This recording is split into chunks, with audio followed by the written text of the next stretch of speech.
Welcome to the deep dive, where we really try to plunge headfirst into fascinating material. We're not just here to summarize, but to unearth those vital nuggets of insight that can genuinely shift your perspective.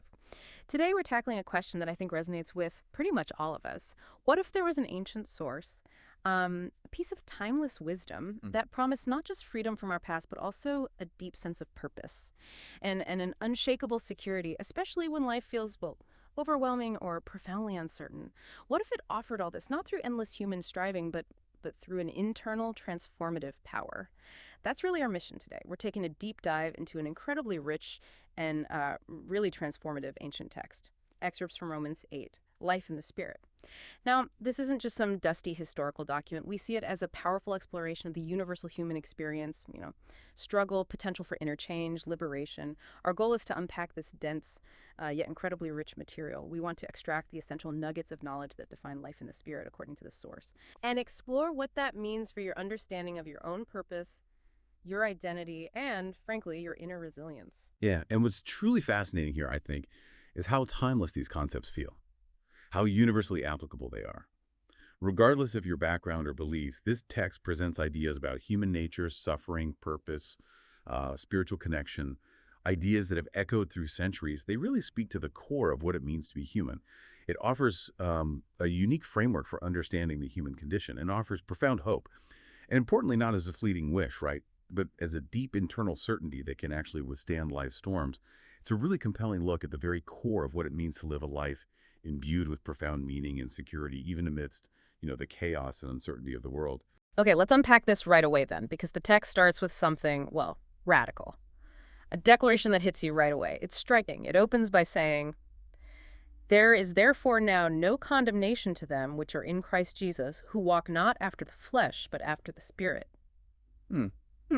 Wow. I mean, in a world that often feels built on judgment, self-criticism, the weight of past mistakes, what makes that opening no condemnation so revolutionary? How does it fundamentally reframe our relationship with guilt and worth? Oh, it's absolutely pivotal and deeply revolutionary, as you say. This isn't just a lack of judgment or some temporary reprieve. The source presents no condemnation. Yeah. It's a complete, definitive removal of guilt, a cancellation of the penalty for past actions. It's a profound declaration of innocence where there once was guilt. And the emphasis on the word now, that's critical. It signifies an immediate present reality. Right, not something you wait for. Exactly. It's a transition from a prior state, being subject to condemnation, to a present state of absolute freedom from it. Think about that.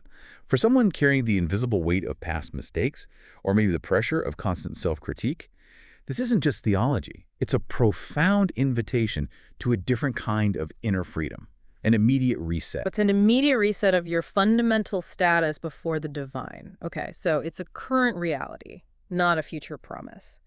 But then it adds this condition, who walk not after the flesh, but after the Spirit. What does that walk imply here? Is it about, achieving perfection or something else? Yeah, that's a great question. That walk isn't suggesting perfect performance like every single moment. Yeah. It's more about a consistent lifestyle, a fundamental direction or orientation of life. It implies that your fundamental disposition, your governing principle, is the spirit, not what the text calls the flesh. It's about where your life is headed, what deeply influences your decisions, your desires, the internal compass you follow, so to speak. And the text then clarifies how this radical freedom is achieved. It says, "For the law of the Spirit of life in Christ Jesus have made me free from the law of sin and death." So this isn't just a legal declaration. It's presented as an active principle, a living power, an inherent force that liberates you from an opposing law, the law of sin and death. Ooh, law, sin, and death, that sounds, well, pretty heavy. How does the Spirit of life actively free you from what sounds like such a binding, almost inescapable force? It does sound heavy, yeah. Yeah. And we connect this to the bigger picture presented in the text.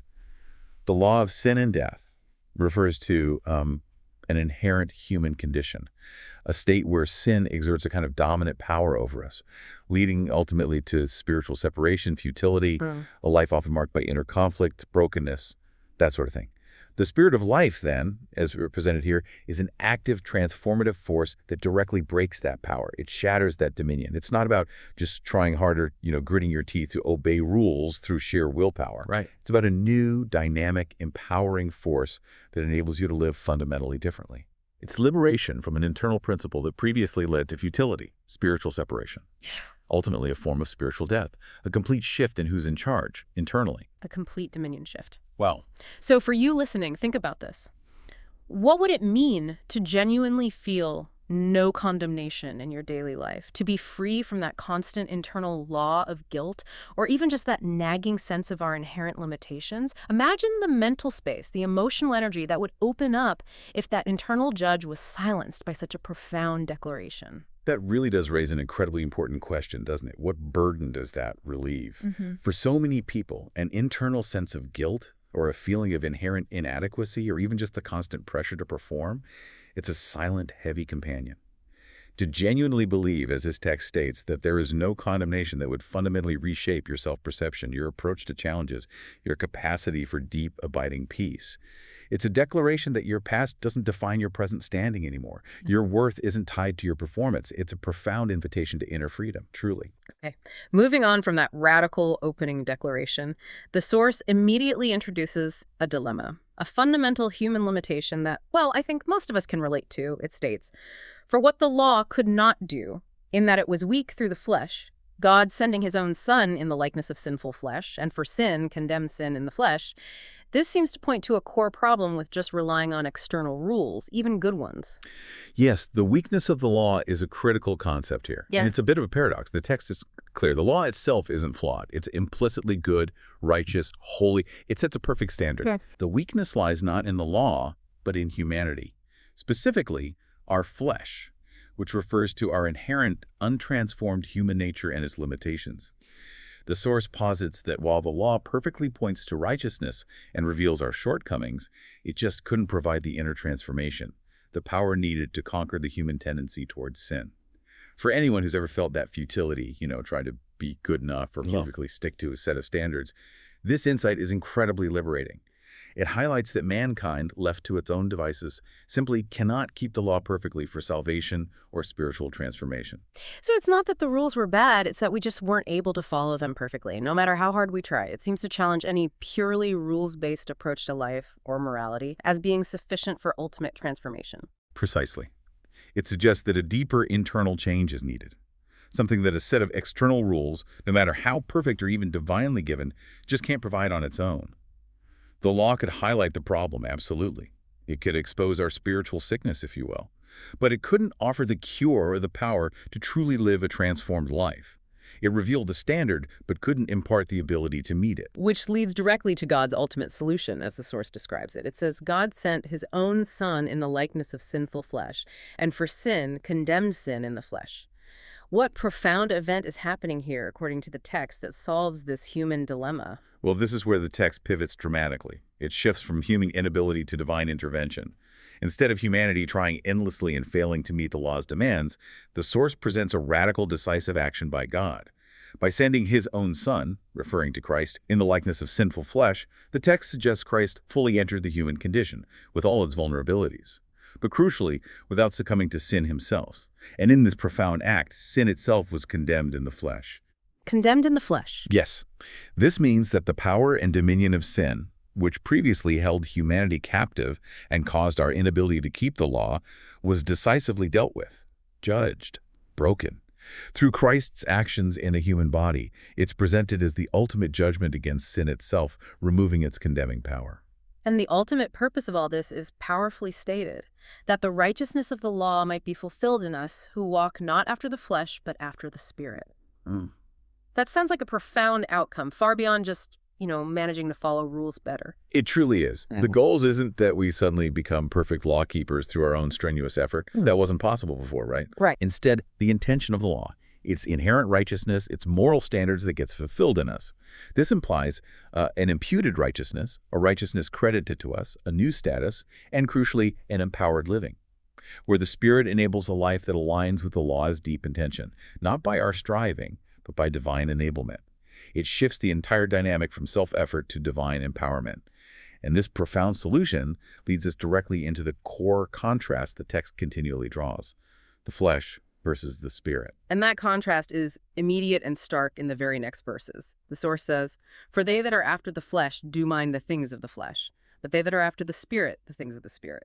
It sounds like two completely different operating systems for how one lives and thinks. That's an excellent analogy, actually. Ah. When the text speaks of minding the things of the flesh, you can think of it as living on autopilot, driven by our natural, untransformed human instincts, desires, capacities, operating apart from any divine influence. It's often a self-centered orientation, focused on immediate gratification, worldly achievements, or simply what feels good or makes sense, purely from a human perspective. It's like the human default setting, without spiritual intervention. Okay. In contrast, minding the things of the Spirit means a life oriented towards and actively governed by divine influence and spiritual principles. It's about aligning one's thoughts, desires, actions with the Spirit's leading, valuing what is eternal over what is temporary. And the outcomes couldn't be more different according to the source. It states plainly, "For to be carnally minded is death, but to be spiritually minded is life and peace." That word death here, what does it truly signify beyond just a physical end? It sounds quite serious. Yeah, death in this context is definitely multifaceted. It extends far beyond mere physical cessation.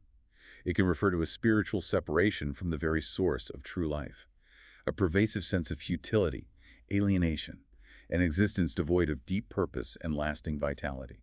It's a state of being disconnected from what truly sustains, fulfills, brings ultimate meaning. It's living a life that, despite outward appearances, might feel hollow or perpetually unfulfilled.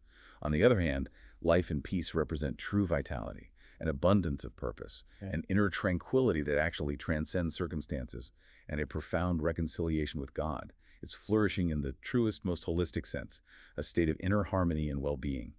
So, as listeners, this really invites us to reflect deeply on our own daily choices or motivations. Do they tend to align with principles that genuinely lead towards that sense of life and peace, that inner tranquility and vitality? Or do they sometimes, maybe subtly, lead us towards a feeling of death, a sense of separation from true flourishing, or even just that inner disquiet? It's a compelling question for our own well-being, isn't it? It absolutely raises an important question about radical self-awareness. Are we truly mindful of the direction our thoughts and decisions are taking us? The text suggests that the path we choose, consciously or maybe unconsciously, leads to fundamentally different destinations in terms of our inner state and our ultimate well-being. It's about recognizing the profound impact of our internal orientation. And the text really doesn't mince words when describing the carnal mind. It makes a truly striking claim. Because the carnal mind is enmity against God. For it is not subject to the law of God, neither indeed can be. Enmity against God? Wow, that's not just indifference or ignorance, is it? How profound is that statement about human nature? Not at all. Enmity against God signifies active hostility, opposition, a state of being an enemy. It's a profound, almost shocking statement about the nature of the carnal mind. It's not merely disinterested or ignorant, it's fundamentally opposed to divine principles and will. It suggests an inherent spiritual rebellion or antagonism within untransformed human nature. And the text further explains why it is not subject to the law of God, and neither indeed can be. This implies an inherent inability, a deep-seated disposition, not just a lack of effort or willpower. So it's an inability, not just unwillingness. That's what the text strongly suggests, Yeah. an inherent inability or disposition. It's a profound statement about the spiritual incapacity of human nature as understood by this source, a fundamental disconnect. So it's not just a matter of trying harder to obey or to be good from this carnal state. It seems to imply an impossibility of achieving spiritual alignment through sheer human striving alone. Exactly. The conclusion drawn is stark. So then they that are in the flesh cannot please God. This reinforces the idea that human effort alone, operating from a carnal state, is utterly insufficient to meet divine standards or achieve genuine spiritual connection. It suggests that a fundamental shift in one's very nature, or operating principle, is required, a transformation that goes way beyond mere moral exertion. And this rather dire assessment naturally leads us to the solution presented in the text, the transformative power of the indwelling Spirit. Which brings us to a truly transformational aspect of this text, a profound solution after that stark assessment. It states, "But you are not in the flesh, but in the Spirit, if so be that the Spirit of God dwell in you. Now if any man have not the Spirit of Christ, he is none of his." This makes the indwelling Spirit sound like the essential, the defining characteristic of this new life. It absolutely does. The presence of the Spirit of God, or Spirit of Christ, dwelling within, is presented as the definitive mark, the essential characteristic distinguishing those who are truly in the Spirit from those who remain in the flesh. This isn't about outward performance or adherence to rules. It's an internal reality, a fundamental change in one's spiritual citizenship and allegiance. Like a passport stamp. Kind of, yeah. Yeah. It's the hallmark of belonging to a new family, operating under a new governing principle. It's the ultimate internal transformation, shifting us from a self-oriented existence to one guided by divine wisdom. And the source goes even deeper into what that indwelling means for our current existence. It says, "And if Christ be in you, the body is dead because of sin, but the spirit is life because of righteousness." That's a bit of a paradox, isn't it? Our physical body is still dead because of sin, yet our spirit is life. How does that dual reality function? It does sound paradoxical, but it highlights a crucial and, I think, fascinating distinction within human experience as described here. While our physical bodies are still subject to mortality, decay, the lingering effects of sin in this world, what the text calls dead because of sin, meaning destined for physical death, our inner spirit, our core being, is vivified. It's given abundant life through Christ's righteousness, according to the text. It's a statement about our dual nature right now. Physically, we're still impacted by the consequences of sin, but spiritually, we are made vibrant and alive. So it's like having a dying physical shell, maybe, but a thriving, vibrant inner core that's already tasting eternal life. That's a good way to put it. It offers a profound perspective on our current human condition, this tension. But then, the text offers an incredible, almost unbelievable promise tied to this indwelling, it says. "But if the spirit of him that raised up Jesus from the dead dwell in you, he that raised up Christ from the dead shall also quicken your mortal bodies by his spirit that dwelleth in you." So, the same power that literally raised Jesus from the dead is claimed to be at work within us, with implications for our future bodies. That's mind-boggling. It is mind-boggling. What's truly profound here is the direct, explicit link drawn between the indwelling spirit and a future physical transformation. Quicken your mortal bodies refers to the promise of physical resurrection and glorification, a complete renewal, a vivification of the body, freeing it from decay and death. This connects our present spiritual life, made alive by the Spirit, to a future physical transformation.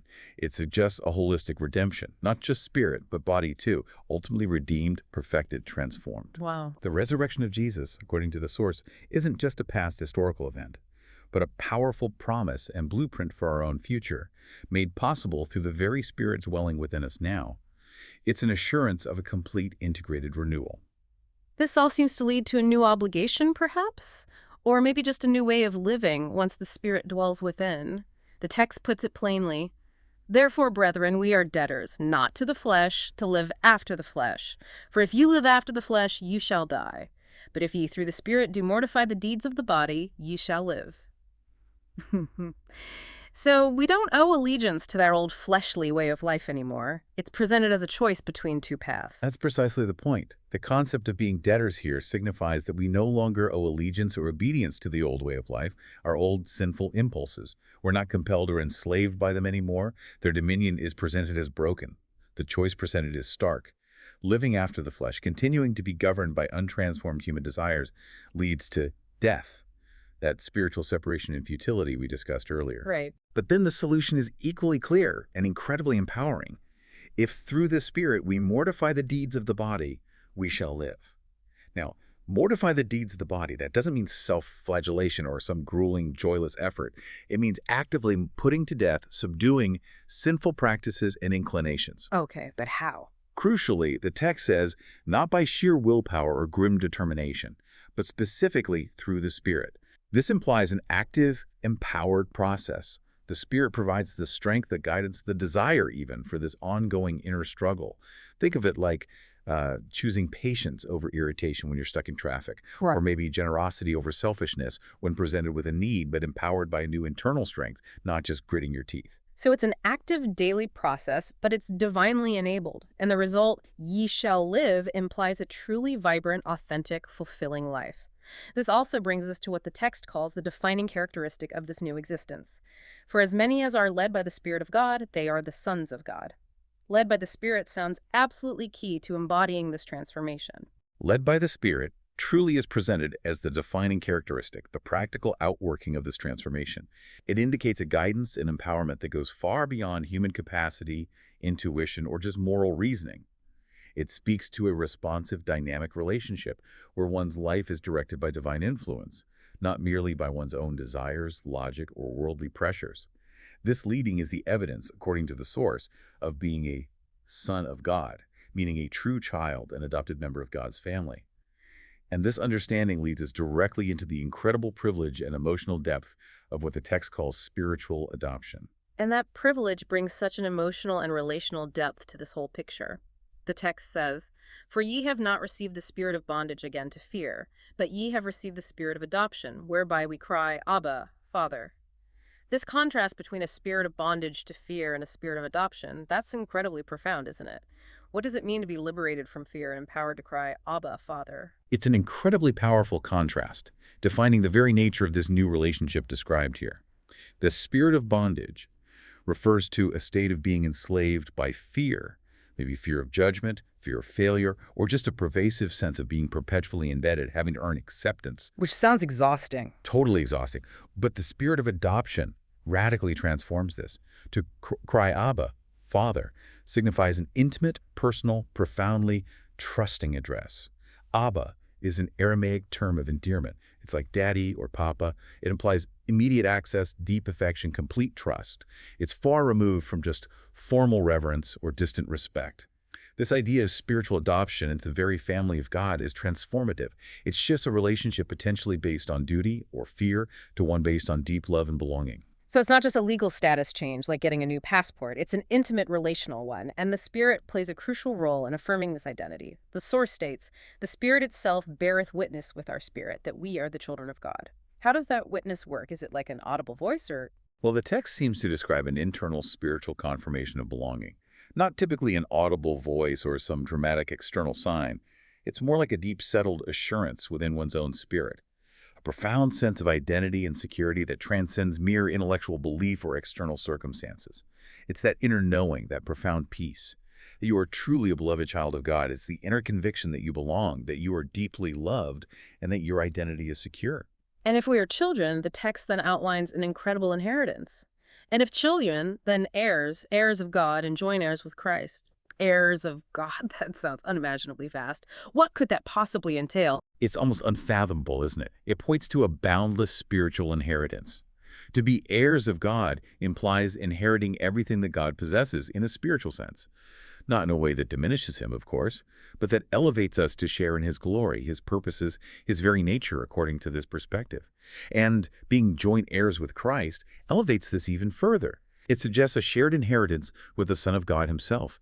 It speaks to an unimaginable future glory, participation in the divine life, an unbreakable spiritual connection to the very essence of the divine. It's a statement about our ultimate destiny and privilege.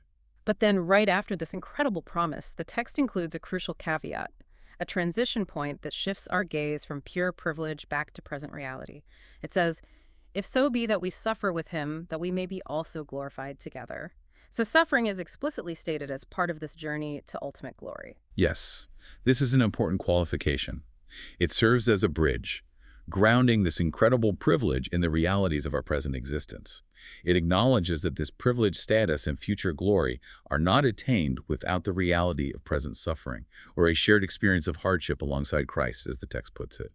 It connects our present difficulties with a future hope, creating a profound link between the struggles of today and the ultimate glory promised. It's a realistic view of life. It doesn't shy away from hardship, but instead reframes it within a larger redemptive narrative. And the text immediately addresses that suffering head-on, offering a really powerful reframe. It states, "For I reckon that the sufferings of this present time are not worthy to be compared with the glory which shall be revealed in us." How does this profound statement help us cope with the very real pain and difficulty we all encounter in life? This is a truly profound and, I think, potentially transformative statement. It offers a radical shift in perspective. The phrase "not worthy to be compared" suggests an overwhelming, unimaginable disproportion between the current pain and hardship we experience and the splendor of the future glory that awaits. It doesn't diminish the reality or severity of suffering. It acknowledges it fully. Right, it's not saying suffering isn't real. Exactly. Instead, it reframes it within a much larger, eternally glorious perspective. It suggests the ultimate reality of glory will so far outweigh any present suffering that the pain will seem almost insignificant in comparison. This offers a powerful coping mechanism for difficulty. proposing that an eternal perspective can dramatically alter one's perception of temporary trials, making them seem fleeting compared to something much grander, more enduring. It offers such a profound sense of hope, resilience. If you truly believe that your present struggles are incomparable to a future glory, well, it provides a deep wellspring of strength to endure, doesn't it? It invites you to lift your gaze beyond the immediate pain and recognize a larger, triumphant narrative at play. Precisely. It cultivates a kind of spiritual grit, you might say. Instead of being overwhelmed by the present, you gain the capacity to endure, knowing that there's an unimaginable future waiting. It's a call to long-term vision in the face of short-term pain. And the text doesn't stop at just individual suffering. It broadens the scope to include all of creation itself. This is fascinating, it states. For the earnest expectation of the creature waiteth for the manifestation of the sons of God. For the creature was made subject to vanity, not willingly, but by reason of him who hath subjected the same in hope. So even the natural world is depicted as groaning and waiting for some kind of revelation. Yeah, this is a remarkable and really expansive theological statement. It paints a cosmic canvas. The creature, or whole creation, is depicted as waiting with earnest expectation, almost holding its breath, straining forward for the manifestation of the sons of God. That is, the full revelation and glorification of those who are truly God's children. This cosmic yearning is tied to the concept that the creature was made subject to vanity, meaning futility, corruption, decay, the curse of a broken world. Vanity meaning futility here. Yes, futility, decay, that sort of thing. This subjection wasn't by creation's own choice, but by divine design, according to the text. Yet crucially, it was done in hope. This positions creation itself as an active participant in a larger redemptive narrative, suffering alongside humanity, but with a definite future promise. It implies a deep, inherent longing for redemption, embedded within the very fabric of the universe. The text uses incredibly powerful imagery here to describe this cosmic suffering. For we know that the whole creation groaneth and travaileth in pain together until now. What does that specific raw metaphor of groaning and travailing like a woman in labor reveal about the universal scope of this anticipation? It's a powerful, deeply relatable metaphor. It communicates immense pain, coupled with profound expectation. It portrays creation in a state of deep distress, intense anticipation, like a woman enduring the acute pains of childbirth, awaiting a new birth or a radical, glorious transformation. This suggests that the scope of redemption, as presented in this source, isn't just individual or human-centric. It impacts and ultimately involves the entire created order. It promises its deliverance from the bondage of corruption into the glorious liberty of the children of God. This is a vision of cosmic restoration, the whole universe moving towards a grand, redemptive climax. And then the text brings it back to the individual, connecting our own experience of waiting and longing to that of creation. It says, "And not only they, but ourselves also, which have the first fruits of the Spirit, even we ourselves groan within ourselves, waiting for the adoption, to wit, the redemption of our body." So even with the Spirit dwelling within us, even with that initial taste of divine life, we still groan. Yes, it's a very honest acknowledgement of our present reality, isn't it? First fruits of the Spirit signifies a partial taste, an initial down payment, an earnest of what is fully to come, a guarantee of the future glory. But even with this divine presence, believers still groan within themselves, because the full redemption of our body, our complete physical transformation, liberation from decay, suffering, death, is still awaited. This speaks to the future physical resurrection and glorification. It acknowledges that our present reality, even for the Spirit-filled, still involves struggle, imperfection, the tension of living between the already and the not yet. Already saved, but not yet fully glorified. Exactly. We possess the down payment, but we still wait the full inheritance. And this section concludes with a really profound definition of hope that reframes it, not as mere wishful thinking, but as something active and enduring. It states, "For we are saved by hope. But hope that is seen is not hope. For what a man seeth, why doth he yet hope for? But if we hope for that we see not, then do we with patience wait for it." This offers such a powerful concept for navigating uncertainty in daily life. It really does. This is a crucial distinction that goes against the common, maybe casual, understanding of hope. Hope, as defined here, isn't based on what is currently visible or tangible. If you can see it, it's not hope, it's present reality. Right. True hope, in this context, is a patient, enduring expectation for something unseen but promised. It demands perseverance, steadfastness. This concept can be incredibly powerful for navigating uncertainty, providing a strong foundation for resilience even when outcomes are unclear or the wait is long. It's about a settled confidence in what lies beyond our current sight, a deep trust in a future reality that hasn't materialized yet. It's an active posture of patient anticipation. That leads us perfectly into a crucial comfort the Source introduces, especially when we feel at our weakest or most overwhelmed. It states, "Likewise, the Spirit also helpeth our infirmities, for we know not what we should pray for as we ought. But the Spirit itself maketh intercession for us with groanings which cannot be uttered. Helpeth our infirmities, our weaknesses, and then intercession with groanings. That's extraordinary. We've all been there, haven't we? Those moments when words just escape us, whether from deep sorrow, confusion, sheer exhaustion. This text seems to speak directly to that profound human experience. It truly is an extraordinary and deeply comforting claim. Infirmities refers to our profound weaknesses, our limitations, our ignorance, our utter inability sometimes to perfectly articulate our deepest needs. The text acknowledges that often we don't even know how to pray effectively or what to ask for in a way that truly aligns with our highest good. But their radical claim here is that the Spirit prays for us. The groanings, which cannot be uttered, suggest a depth of intercession that transcends human language or comprehension, a profound, unspoken spiritual advocacy. This means that even in moments of profound confusion, despair, inability to articulate, there is a deep internal divine advocacy happening on our behalf. The Spirit of God is perfectly interpreting our deepest longings and presenting them to the divine. And the Source goes on to say that this divine advocacy is perfectly aligned. And he that searcheth the hearts knoweth what is the mind of the Spirit, because he maketh intercession for the saints according to the will of God. This suggests there's no miscommunication, no misunderstanding, even when we have none of the words ourselves. That's the crucial assurance, isn't it? It highlights the perfect alignment of the Spirit's intercession with divine will and understanding. It assures us that these unspoken prayers, these deep spiritual yearnings, are not random or misdirected. They are perfectly in tune with God's perfect plan and purpose for our lives. It offers immense reassurance that even our unspoken needs are profoundly understood and addressed perfectly. It's a powerful picture of divine empathy and purposeful action on our behalf, even beyond our comprehension. This leads us to one of the most widely known, often quoted statements from this entire source, a truly grand promise. And we know that all things work together for good, to them that love God, to them who are the called according to his purpose. This is such a powerful statement for navigating hardship, but as you said, it's often misunderstood, isn't it? Yeah. How should we carefully unpack this? It is indeed powerful, but yes, crucial to unpack carefully. It does not mean that everything that happens is inherently good in itself. Difficulties, setbacks, pain, loss, they are still very real, often devastating experiences. Rather, what the text suggests is that in the larger context of divine purpose, all things, including those seemingly negative or adverse circumstances, are leveraged, integrated, orchestrated to ultimately contribute to the good of those who are aligned with God's will. It's about a kind of divine alchemy, transforming even the negative into something ultimately beneficial for a higher, overarching purpose. It's a promise of ultimate meaning-making, not a promise of pain-free living. And the phrase, the called according to his purpose, also seems significant here. This promise isn't presented as universal to everyone, but to a specific group. Precisely. It signifies an intentional selection and direction within God's grand plan, as described in the text. It's not a general promise to everyone, but specifically to those who are called, those who have responded to this divine invitation and are living in alignment with that divine purpose.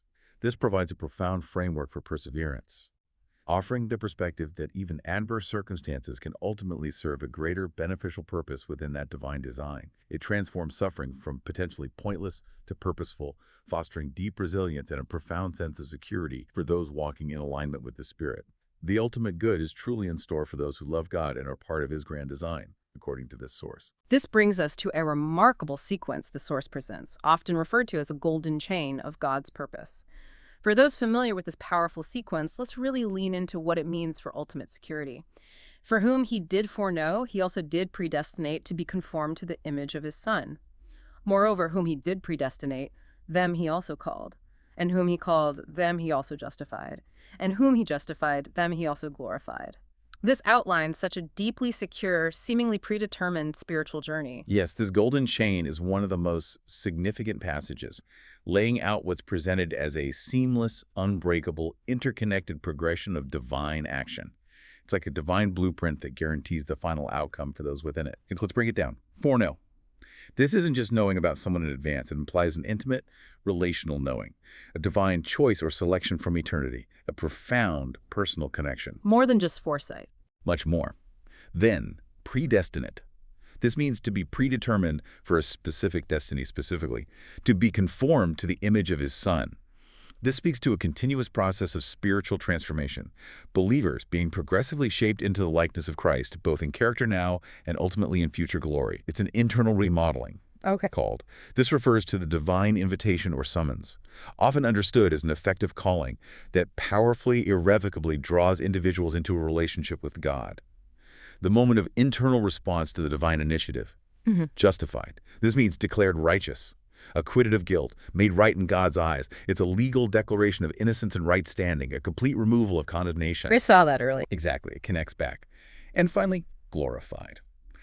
This refers to the ultimate future state, being with God in glory, fully redeemed, transformed, perfected, the secure arrival at the ultimate destination, where every promise is fulfilled. This whole sequence, as presented, speaks to an incredibly secure, predetermined spiritual journey from beginning to end. It ensures the ultimate outcome for those involved. It removes doubt about the final destination, emphasizing divine initiative and faithfulness from start to finish. That security really sets the stage for the final triumphant declaration of the chapter, introduced by that powerful rhetorical question, what shall we then say to these things? If God be for us, who can be against us? What makes this such a bold, definitive statement of confidence? Well, it's the ultimate statement of confidence, because it takes all the preceding truths. No condemnation, the indwelling spirit, divine purpose, the guaranteed journey, and funnels them into this singular, unshakable conclusion.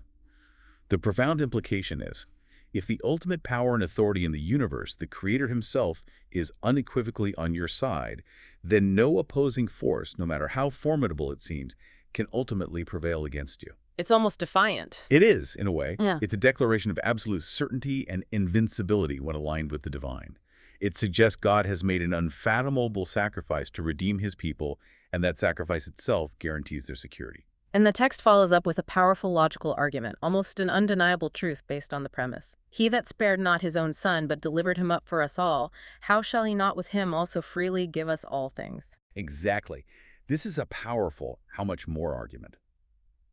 The source implies, if God was willing to give his most precious ultimate gift, his own son, a sacrifice of unimaginable cost, then it logically follows that he will also freely give us all things that are truly needed for our good in his divine purpose. It's an assurance of divine provision, boundless generosity. The sacrifice of Jesus becomes the ultimate guarantee that no good thing will be withheld. It reassures us that no lesser challenge or need will ever be too great for his provision. This multi-layered assurance against accusation and condemnation is so central to the message here. The text states, "Who shall lay anything to the charge of God's elect? It is God that justifieth." And further, "Who is he that condemneth? It is Christ that died, yea rather, that is risen again, who is even at the right hand of God, who also maketh intercession for us." So, the one who justifies, the one who died and rose, the one who intercedes, they are all powerfully, unequivocally on our side, according to this. That's the absolute core of the argument for ultimate security. The source systematically dismantles any conceivable basis for accusation or condemnation. If God himself, the ultimate judge, declares you righteous, justifieth, who then can successfully bring a charge against you that will stick? Right, who outranks God. Exactly. And if Christ, who died for you to pay the penalty, rose again in triumph and is now at God's right hand, actively interceding for you, who then can possibly condemn you? This paints a picture of comprehensive divine defense and advocacy from every conceivable angle. It means there's no one left to condemn, no ultimate court to convict, and all the forces of heaven are perfectly aligned on your behalf. So for you listening, consider the profound implications of such a belief when facing life's biggest challenges. Imagine confronting a difficult situation, knowing or believing based on this text that the ultimate judge and advocate are undeniably, irrevocably on your side. How might that fundamentally change your approach, your inner posture, your sense of peace when facing uncertainty? It would fundamentally alter the landscape of fear and anxiety, wouldn't it? If the basis of your security isn't your own imperfect performance, but a decisive declaration in defense by the highest authority, well, it cultivates an unshakable inner peace that isn't dependent on external circumstances. It's freedom that permeates every aspect of your being. And this all leads to the climactic, triumphant declaration of the entire passage. A question followed by this undeniable list. Who shall separate us from the love of Christ? The text then meticulously lists an extensive array of things that cannot separate us. It's quite a list. It really is. This is the crescendo of the entire argument, a resounding statement of unbreakable love that leaves no room for doubt. The source methodically lists every conceivable challenge, every type of adversary, every kind of circumstance, and declares them utterly powerless to sever this divine bond. Let's look at them. First, it lists external hardships, the very real, often brutal realities of human suffering. Tribulation or distress or persecution or famine or nakedness or peril or sword. The worst life can throw at you. Pretty much. It even references an ancient text, likely from the Psalms. As it is written, "For thy sake we are killed all the day long. We are accounted as sheep for the slaughter." This acknowledges extreme suffering, even martyrdom, yet declares it insufficient to separate. The love is presented as stronger than any pain. Then it moves to cosmic and spiritual forces, addressing the ultimate existential realities: death, nor life, nor angels, nor principalities, nor powers. This covers the very forces of existence, plus any spiritual beings, benevolent or malevolent. No entity in the spiritual realm can break this bond, it claims. That's comprehensive. And it continues. Next, it addresses time and dimension. Nor things present, nor things to come, nor height, nor depth. This means every moment of existence, past, present, future, and every conceivable spatial or metaphysical dimension is powerless against this love. And finally, the comprehensive sweep, leaving absolutely nothing out, nor any other creature. This all-encompassing phrase is designed to be exhaustive. It covers everything. The intent is clearly to communicate absolute, unshakable certainty. No matter what comes, external adversity, spiritual opposition, the passage of time, anything created, it is utterly incapable of separating one from this profound, unyielding love. The ultimate certainty, the anchor of it all, is stated simply as the love of God, which is in Christ Jesus our Lord. And the conclusion is truly triumphant. Nay, in all these things we are more than conquerors through him that loved us. It's not just about surviving these things, is it?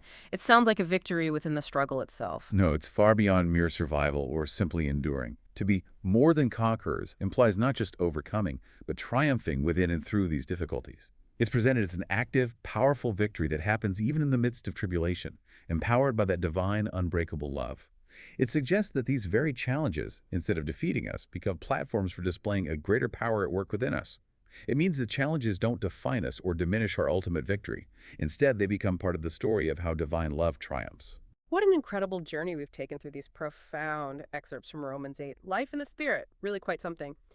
We started with that radical declaration of no condemnation and the active law of the Spirit setting us free from the old dominion of sin and death. We then explored the profound distinction between the carnal and spiritual mind, understanding the different paths they lead to. We embraced the sheer privilege of spiritual adoption into a divine family, discovering an intimate, unshakable connection. We saw how suffering itself is reframed by the promise of future glory, how even creation groans in anticipation, and how God's unwavering purpose unfolds in that unbroken chain from foreknowledge to ultimate glorification. And above all, we arrived at the absolute, unshakable nature of a profound, encompassing love from which nothing, literally nothing, can separate us, according to this text. Indeed, this ancient text presents a truly comprehensive worldview where ultimate security, identity, and purpose are found not in human effort or fleeting achievements or external circumstances, but in an internal, spirit-led life rooted in an unshakable connection to the divine. It offers a vision of complete freedom from guilt, a profound transformation from within, and an enduring hope that transcends any present difficulty, offering genuine peace amidst chaos. It's really a testament to the power of a divine love that is described as utterly steadfast and all-encompassing, a profound blueprint for flourishing against all odds. So having delved into these profound insights on freedom, transformation, and this unbreakable connection, consider this as you go about your day. If the source material suggests that nothing shall be able to separate us from the love of God, how might adopting even a fraction of that certainty fundamentally shift your approach to the anxieties and uncertainties you face in your own life? What would it mean to truly live from a place where your ultimate security is guaranteed? It made me think further about the implication that the Spirit itself maketh intercession for us with groanings which cannot be uttered. What does it mean to you, and how might it change your internal landscape to know that even when you lack the words, when you're overwhelmed and confused, you are deeply understood and advocated for according to this powerful text?